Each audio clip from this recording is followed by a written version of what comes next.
It's not simple to say that most days I don't recognize me, that these shoes and this apron, that place and its patrons have taken more than I gave them. It's not easy to know I'm not anything like I used to be, although it's true I was never attention's sweet center. I still remember that girl. She's imperfect, but she tries. She is good, but she lies. She is hard on herself. She is broken and won't ask for help. She is messy, but she's kind. She is lonely most of the time. She's all of this mixed up and baked in a beautiful pie. She is gone, but she used to be mine. And you're not what I asked for. Sometimes life just slips in through a back door and carves out a person and makes you believe it's all true. And now I've got you. You're not what I asked for. If I'm honest, I know I would give it all back for a chance to start over and rewrite an ending or two for that girl that I knew who was reckless just enough, who gets hurt, but who learns how to toughen up when she's bruised and gets used by a man who can't love. And then she'll get stuck and be scared of the life that's inside her, growing stronger each day till it finally reminds her to fight just a little to bring back the fire in her eyes that's been gone, but it used to be mine.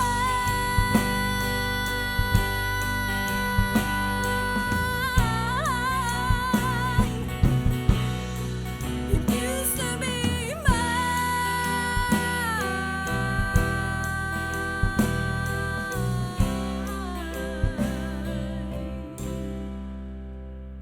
She is messy, but she's kind. She is lonely most of the time. She's all of this mixed up and baked in a beautiful pie. She is gone, but she used to be mine.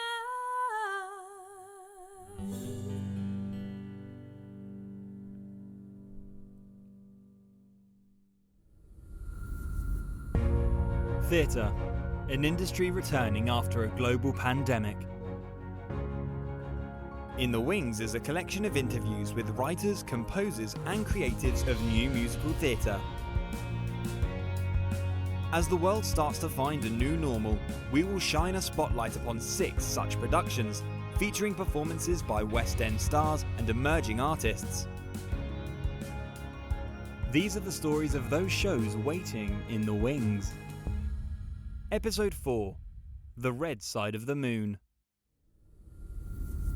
So, imagine choosing between love and your career. Well, Catherine Tyndall and Zoe Woodruff have written a musical about exactly that with The Red Side of the Moon, and they're here now, so welcome. Thanks for having us. Tell us about the show. The Red Side of the Moon is about 2 folk singers who meet in a bar in the early 2000s and they're instantly drawn to each other, and they're not entirely sure why. And they're Beth and Ellen works in this bar, and Beth is playing on an open mic night. And they decide to embark on a musical career together, and in the process of doing so, they garner a little bit of fame, some fans, and then as audiences are falling in love with them, they're falling in love with each other. And it's the story of whether you can have it all, and whether it's ever okay to be queer. And in the spotlight, it's specifically centered around the early 2000s, and it's sort of a, yeah, as you say, career versus love versus the world kind of story. So you already cover a 5-year period in that 1 hour show. Yeah. Can you tell us a bit more about the journey that happens? Give us a bit more insight into the storyline. So it starts off, like we said, with the open mic night, where Beth, the star of the show, sees Ellen performing in the open mic night, and then is really intrigued with her, and so goes up and has a chat with her. And from that, they then decide that she's going to come back and she's going to learn the song that Ellen just performed, and that then from that they then decide that they're going to go on stage together and they're going to perform together. And then they decide that, oh well, actually we're going to go on tour now, and they start garnering a little bit of success and becoming really, really close. And then they realise that they're actually falling in love with each other.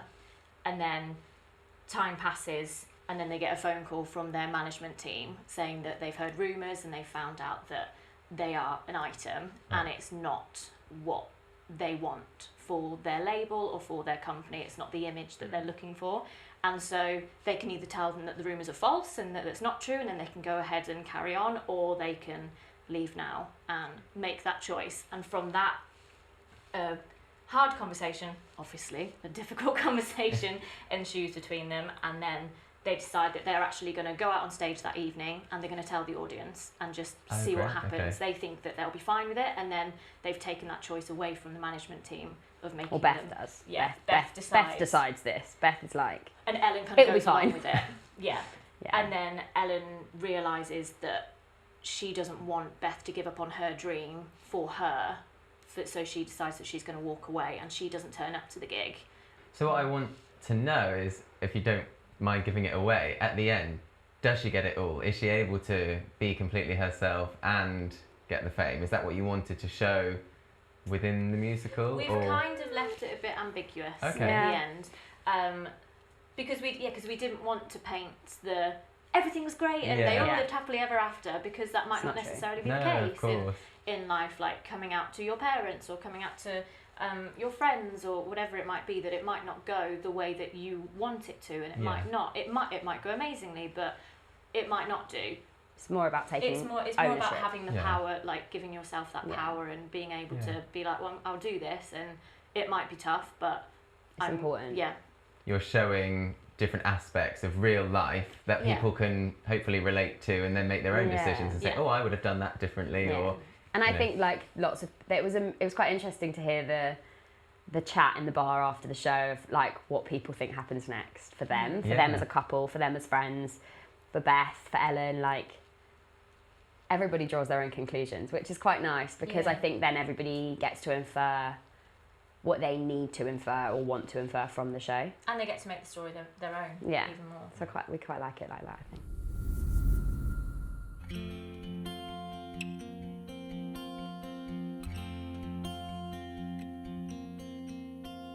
I wish that I could stay. Wish that I could hold your heart inside my hand, knowing it would never break. But I know you've got to walk before you run, and you can't live to chase the sun. Sometimes letting go takes more strength than holding on. But what if we could keep the lights, have our music, sing our songs, and hear the people sing along? What if we could live our lives, have it all, and not have to make mine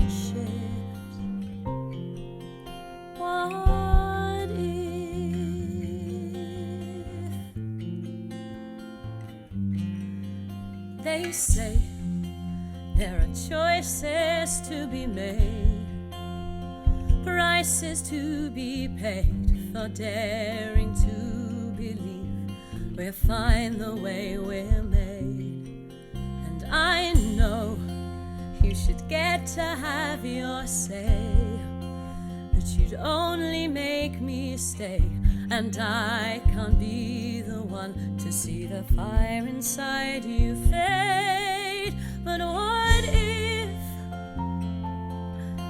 we could keep the lights, have our moment, find the time when I am yours and you are mine? What if we could live our lives where they'd see it all and minds won't change and shift? What if?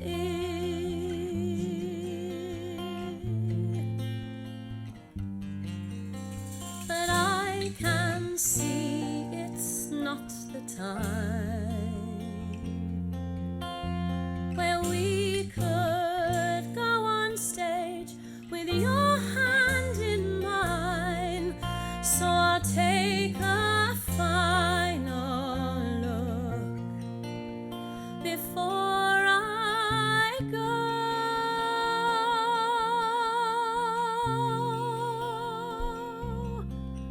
But what if we could keep the lights, have all we've worked for, all we've made? If for the first time I was brave, what if we could live our lives, have it all, and not have to make mind shift? What if?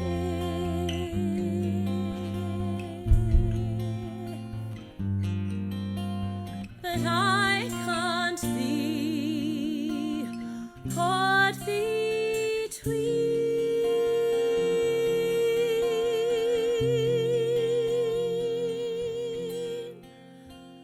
what ifs.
And why did you choose this topic to write a musical about? I think it's interesting because there's still a lot of this happening now in terms of people making career choices or making choices about what they present to the public in terms of sexuality and being authentic and truthful. I think more so than we realise, people are still making choices between like coming out and being successful. And I think when you're faced with not being able to make that choice because you've met somebody that you love and you're already on the path to fame, it's quite an interesting like crossroads. Is there anyone in either of your lives that you're drawing experiences from in order to write the musical? Not directly, lots of stories. I have lots of friends who work in the behind the scenes, and it's amazing the stories that you'll hear about just what I said, like choices that people have to make. And I think, and then beyond that, with the themes of sort of women and fame and the pressure on women in the early 2000s, we've drawn quite heavily from like Britney Spears and Paris Hilton, Billie Piper, those sort of like young, skyrocketed to fame women who had to make huge sacrifices or compromises along the way, and how that shaped who they are, especially at the moment with all these interviews coming out and these documentaries coming out, Demi Lovato, Paris Hilton, Free Britney. I think it's really interesting that the media depiction of these women is not who they truly are, and that's kind of at the heart of the show. Who's your target audience for this kind of show? I personally think musical theatre audiences are made up of queer people and women on the most part. Like that is, I think if you look at the statistics, it is mostly like the LGBTQ community and women. And so this show caters directly to those people. Because both of the characters aren't your typical musical theatre leading ladies, it caters to all of the wonderfully talented musical theatre women who aren't necessarily your typical musical theatre leading ladies. And that was something we really liked. That was a decision that we made really early on. We wanted both Beth and Ellen to feel representative of The norm of us. person, Yeah, of like, we've written this show for people like us who are queer and who don't fit that like perfect bubble for what musical theatre is. In most like television, film, theatre, queer women never get to be the leads of their own story. So it's for them as well, like the little gay girls sitting at home being like, oh, I can see myself on stage. That's really important. I think that's really important. When I was growing up, I don't think there was anyone really who I could look at on the stage and be like, oh yeah, that's me. I see me in that.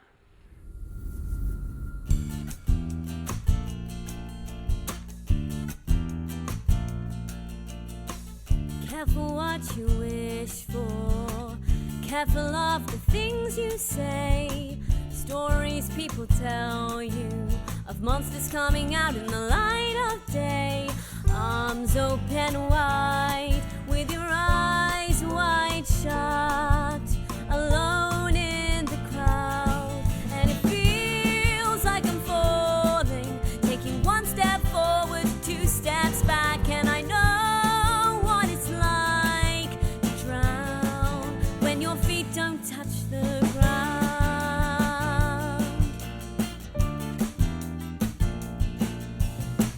Frogs aren't always princes.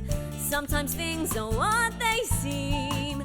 Dreams aren't always shiny, but you can polish it until it gleams. Do what they say, and they'll scream your name till the lights go out. And it feels like I'm falling, taking 1 step forward, 2 steps back. And I know what it's like to drown. And it feels like I'm falling, stepping off the knife edge, can't turn back. And I know what it's like to drown when your feet don't touch the ground.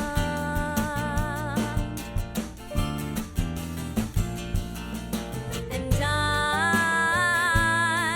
try to run for higher ground, and I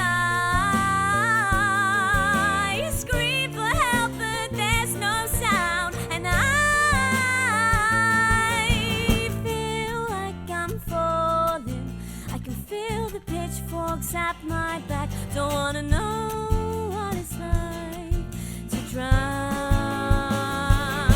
And it feels like I'm falling, taking 1 step forward, 2 steps back. And I know what it's like to drown. And it feels like I'm falling, stepping off the knife edge, can't turn back. And I know what it's like to drown when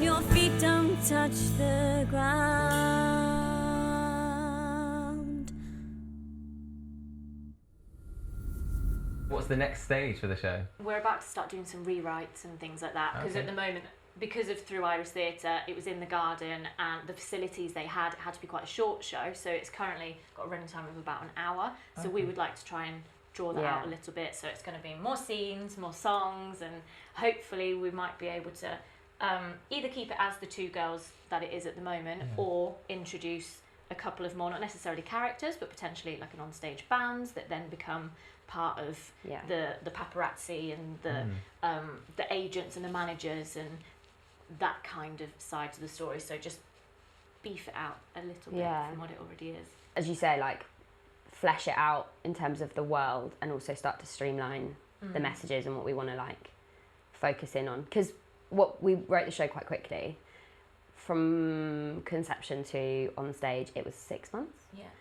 Which it was amazing, but now we've got time to like ruminate on the decisions that we made about the story and sort of pull things apart a bit and put it back together, which is going to be fun, and we can do that in person. Yeah. That's the sort of, as you say, like flesh it out and also strip it back at the same time, which is really exciting. And how did the run go at the Iris Theatre Festival? Yeah, it went It went really really well, well. didn't it? Yeah. We had such an amazing time, and they're such a wonderful company, and we had so much support from them. It went really well. It rained one day because it was out in the gardens. No. Yeah, we had Tipped it down one very day. atmospheric thunder and lightning on the first day, which absolutely made for some excellent press shots. And then glorious sunshine for the rest of the week. Yeah. We couldn't have, it was perfect. Yeah. And the audiences were amazing. And I think that really kind of buoyed the production, because it's the show is simple in terms of like what is on stage is just the two actors and the two guitars. So having engaged and enthusiastic audiences it carries the show along a little bit, because they become the audiences of the gigs that the girls are playing at, and they become the paparazzi who are sort of spying on these two women as they try and make these decisions in their life, and flies on the wall. And because they were so invested in it, it really kind of gave it another dimension, I think, and which because is something it was we're so excited. intimate as well. Yeah. It really helped add to that. Yeah, It was beautiful. Yeah. definitely. So in 5 years' time, where's the show going to be? The world. I think that for us, the next steps are, we would quite like to do an Edinburgh Fringe run. I think the show lends itself to Edinburgh in terms of it's small and intimate, and that's, a lot of really wonderful shows have come out of Edinburgh that are similar to that. And then a tour, and then a London transfer, and then we'll go to Broadway, thank you. Yeah. And then the Olivier Awards. Yeah. There you go. Thanks, I'll It's see you easy. there. Yeah, absolutely. I think it's just about we're still finding the life for the show after where it is at the moment, but That's the dream and the goal, isn't it? yeah, To and be able to like see it up on a marquee, seeing it. yeah, and that will be the version with a huge live band. Yeah. Yeah. 50-piece orchestra. Yeah. Well, I see it. I just really want a violin. I've been gunning for a violin since day one, but keep getting shot down. Yeah. I don't play the violin. So you can Oh. part of the violin in the show.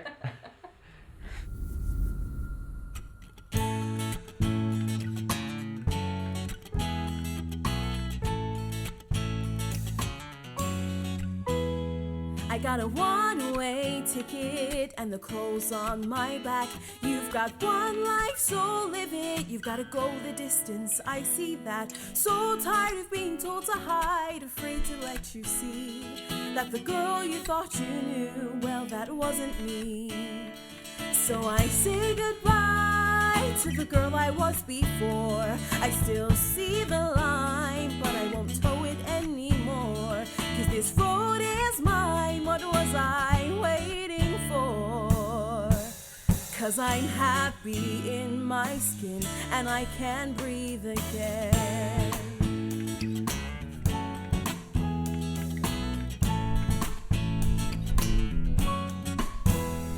I can hear them calling out to me. It's a familiar melody in the same old key, saying, stay inside, go with the tide. They won't like what they see. Well, it's their turn to change, 'cause they're done changing me. So say goodbye to the girl I was before.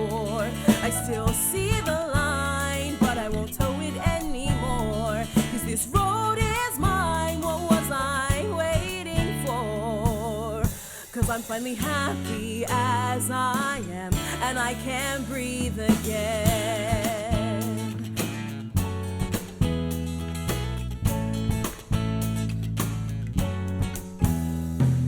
From the ashes the phoenix rise. I'll wear my battle scars with pride.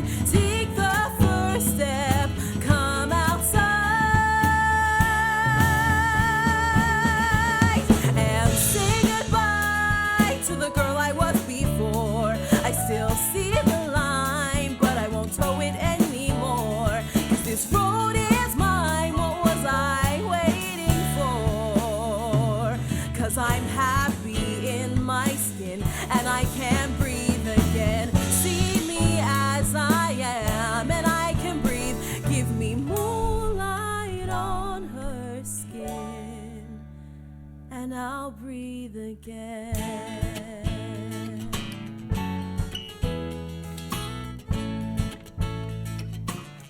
And I can breathe again.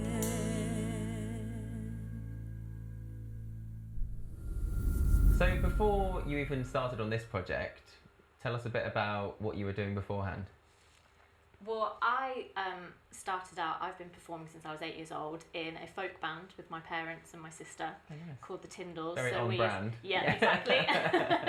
So we used to travel around the country and play at folk festivals and folk clubs and all of that kind of stuff from the age of 8 until I went to college. So I think the last time we actually performed together was before COVID, I think. Wow. So, and we were doing all of that, and that's something that's really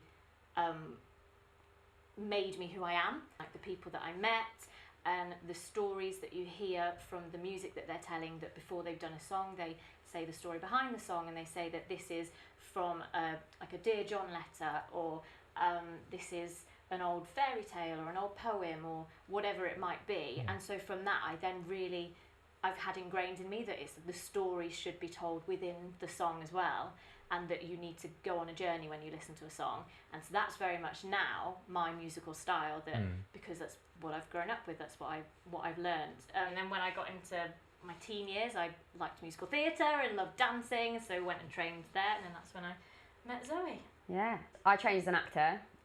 So when Kat was on the musical theatre course, I was on the acting course at the same drama school. And when I graduated in 2016, I started sort of working in like other bits of the industry, just because I've always been really interested in like how it all goes together.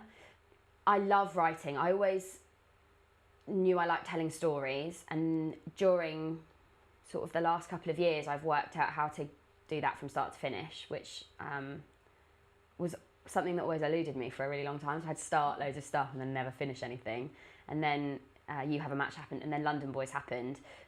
And then when the idea for Red Side of the Moon had been floating around my head for quite a while, and when the opportunity with Iris presented itself to submit something, I was like, this is kind of the moment. And I sort of know that the stories that I want to tell are always going to centre around queer women. There will always be queer women in the story somehow, whether it's a story about being queer or not. That is something that I am fiercely passionate about, just threading through, because queer people are everywhere, and we don't always have to just be like the queer person in the story. So although this story is about that, I think my goal for like writing and the stories that I tell and the work that I make is that queer people can just exist within a story and be part of it, and it doesn't have to be tokenistic. And what advice would you give to someone who thinks, right, okay, I'm going to sit and start writing my own musical? Where would they start? I mean, the first thing would be, don't be put off Yeah, by how big of a thing it might feel in your mind. Like, if anything, like, break it down, like, chip away at it. Do the first thing that might be what's the overall story arc, and then choose, for me as a songwriter, choose one scene where you know what's happening in there and you would like a song, and then you know what that song should be about. Like, break it into small chunks, because otherwise it can be so daunting. Yeah, for sure. I think that helped us a lot, right? We spent 2 weeks solidly trying to work out what this story was, and it still changed afterwards. I think that's the other thing. Don't be afraid to like chop off a limb. Yeah. Or there's a really good book called Big Magic, which I live by, and she talks about never treat your work like it's your baby, because eventually you'll have to chop off its limbs, and it's quite an image, but it's true. Like at some point you have to. It's okay to like let bits of the idea that you really, really love go for this iteration of a show, and keep them for the next thing, because things don't always fit the way you think they're going to, and the story will sort of. I think stories have an organic way of kind of, you write them, but also they do the writing themselves a lot of the time. And I think we found that stuff changed, and it's just definitely not be a bad open. thing. Yeah, be open to that process, because it'll be amazing what you think you're gonna when you sit down to start writing something, the story that you think you're gonna tell probably isn't the story that you're gonna end up telling. And also for me, having a deadline, because we had Yeah, a yeah, solid yeah, we deadline, didn't have- that helped me so much. Once we knew we were doing the show, we were Yeah, like, we had right, no well, we better stopping. hurry up then. Yeah. And We just have had it, to do and if I think for me, if I didn't have Catherine, like this show wouldn't exist. Vice versa. Yeah, there are lots of people who write the script and music and lyrics, but if you've got a writing partner that you are working with, like really trust in each other, that this becomes a collaborative process. Because like, although Catherine wrote the music and lyrics and I wrote the script, like neither one exists without the other. They are like intertwined and both have changed because of things that the other has done.